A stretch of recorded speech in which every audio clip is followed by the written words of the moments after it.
Hello everybody! It is game number 2 between Jaedong and Mana. That was the beer you just heard. Yes, because we were here casting some replays from IEM Cologne. Jaedong was beasting it. So much fun to watch. First game just finished up here. Now we're into game number 2 on a very large 4-player map. I keep forgetting, I'm pretty sure this one's Frost. I always get Frost and Polar Knight confused, but whatever. You guys love me regardless. Oh yes. And we have nothing too crazy happening just yet. 4-player map. We'll see if either of these guys decide to go for anything macro crazy. Game 1 opened up with both players kind of mind gaming, taking big risks on economy. We saw a super delayed pool out of Jaedong into a fast third hatch after he had seen that his opponent Mana essentially just went for a Nexus right after Pylon on a 2-player map. So it was pretty crazy. I've seen a lot of people do some 6 pools, 9 pools, those kinds of plays on those maps, and the game would have essentially just been over. So never underestimate the power of pro people to be able to defend with just probes against something like a 6 pool.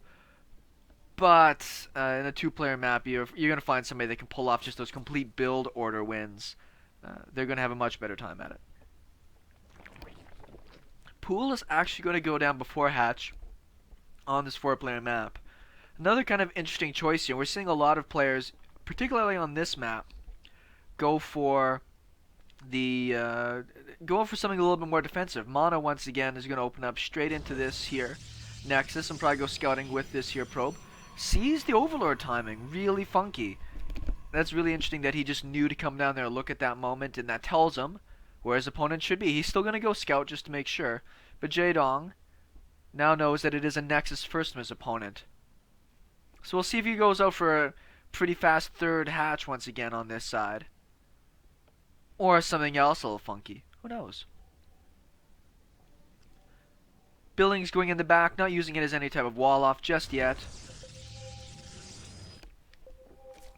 Apparently the minimap is telling me stuff, which is that Mana knows what he knew before and that there is a hatch going down here. His next objective is really to see if there's going to be a third hatch going down or some sort of pressure. Either one could happen. We see this drone is coming down here to expand this way. Of course, Jaedong would rather expand away from his opponent. Oh, yes. We'll see how sneaky he is. Ooh, not quite. The Lings are here, so he's not going to bother with throwing down any type of pylon. He's just going to delay as long as he possibly can. And interestingly enough for Jaedong is he actually didn't get that delayed very long. Was able to pump out a few more drones. The benefit of essentially almost being on 2 hatches at that time. Overlord might be looking to see that there's a Zealot popping out here, but that Zealot doesn't look like it's going to be crossing the map anytime soon. Will be more just about holding off the wall at the front. Zerglings, now their job is to really just catch any probes that go out onto the map. Protoss in this day and age can either go for that, third Nexus late game or really position themselves well to try to get into a 2-base timing with something like a robo push, something like that. Very, very popular. I was watching in it wasn't the GSL, but they were doing like a micro tournament that didn't really count for anything, and they had the best of each of the 3 races face off against each other. So it'd be like Flash, his team was on Team Terran, and Parting and so forth were on. I think Rain was in there as well for Team Protoss, and essentially Team Protoss just went for I think 2 or 3 immortal 2-base immortal all-ins and just wiped out all the Zergs. Like, it wasn't even close. So can never discount the ability to go for something of that nature. We do have a star gate going down as part of the wall off here, and that can mean many different things. I mean, it could just be that he's going to use that to put together some Phoenixes and use the good old Phoenix harass. It's a little bit late to think it's going to get any Oracle damage in. Once again, we see Jaedong's not in a panic to get down those Spore Crawlers. Instead, go to power out as much economy as he can, getting down those Spore Crawlers just when he needs to get them out. We'll see what gets made. It is Phoenixes. They're going to be coming out of here, and he's going to be using them to try to take care of Overlords that are scouting around. I don't think there's any other Overlords really out on the map. There's just this one guy. This guy for the high ground vision, but can still be defended by the Queen. So there's not too much free pickings going to be happening out here just yet. Robo is started, and he might be using these Phoenixes to really control scouting. hide this robo for the time being, just make maybe 3 or 4 Phoenixes just to be able to clear out any of this vision that might come from Overlords. See if Jaedong does actually see. I don't know if he clicked on that building there or not. He did see another building being made.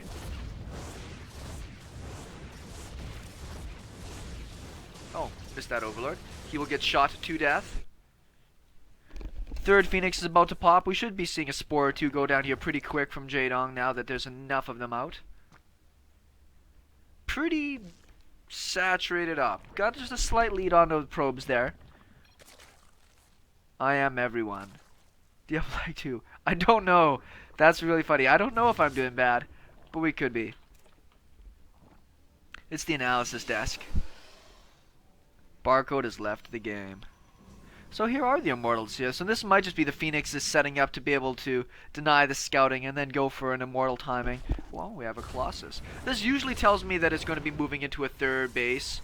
Colossus is really, really good with dealing most units are going to come across the map to deal damage. The Colossus Phoenix mix is really good, but you kind of need to have that third Nexus out to be able to support the economy for that. Oh yes. More drones. Now we see a big pile of Zerglings coming out. Still not quite at the total amount of drones you'd want yet. But maybe Jaedong's a little worried that this might be a 2-base timing. And if it was, it would be coming here. You know, generally between the 9 and the 11 minute mark. Mothership Core's got pretty much full energy. So it has enough to cast all of the major abilities here. I think that got him close enough to see the Robo. Not exactly certain. Just gonna run around the map and look for pylons. Doesn't want to be able to scout all the way around the different sides eventually. Make sure there's nothing sneaky warping in behind him there. Jaedong knows pretty good that there's no third Nexus, and that might be concerning him a bit. Lots of gateways going down now. So this looks like it'll be some sort of 2-base push. I really thought he was going to use these Colossus and Phoenix to be able to get himself a big economy lead here. Or at least, you know, toe-to-toe. Does not seem to be the case. Infestation pit, so we might be getting ourselves a little bit of the swarm host coming out, but it'll be a while before those swarm hosts pop. At the same time, he's getting the spire, so he's setting himself up for that really great money mix. But economy-wise, I don't know if he's going to be able to get out those key units in time to deal with this massive pile of gateways that are about to finish up.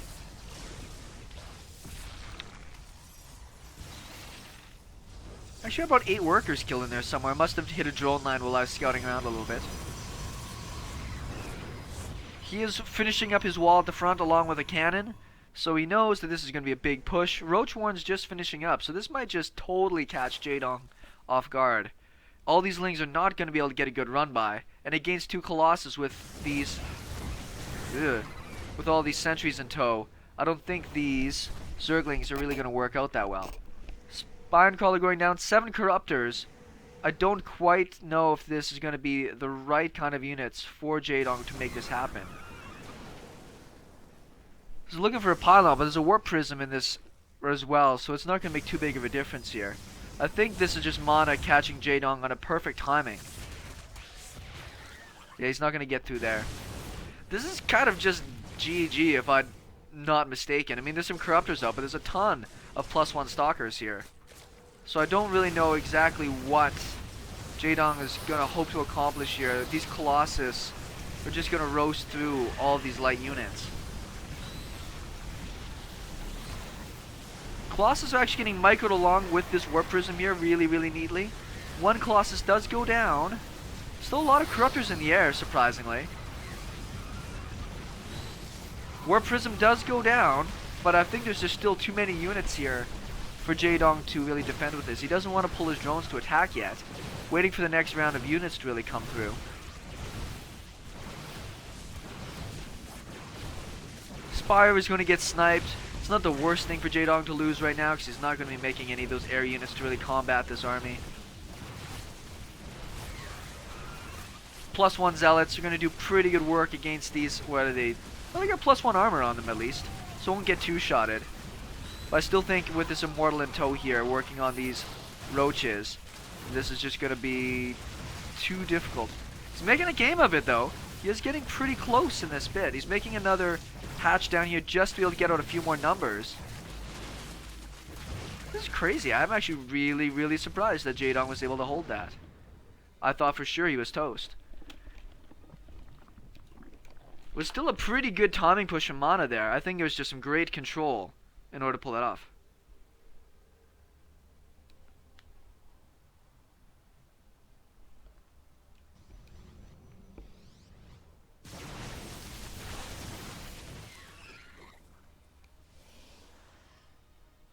Now, in an interesting spot, I think that Mana, with his tech that he has, should be able to either just move into a second attack or just get down another Nexus. Got a pretty big supply lead, and I would consider it a tech advantage. A little surprised he hasn't just put out some Swarm Hosts, simply because that'll give him time to zone out the Protoss. But it'd be difficult for him to get out enough Swarm Hosts, I think, to really combat this army.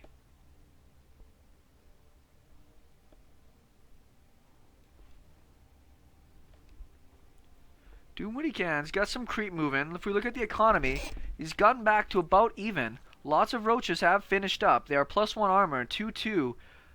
Not going to be finished for this fight, it doesn't seem. 2 Colossus in tow. No Corruptors to deal. Well, he's got 2 Corruptors left. Great force fields there. Going to take care of a lot of those roaches. And he'll have the Mothership Core here. Potentially to have a recall, even if this does go sideways.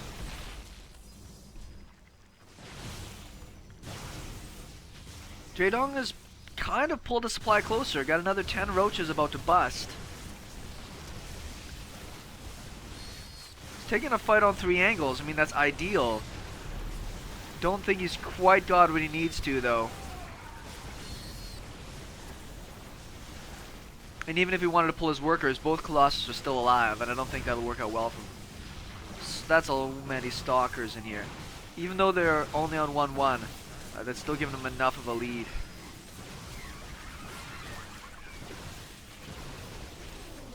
And there's the GG. Series is now tied up 1-1, SeKo Starcraft, and we're moving on to game number 3.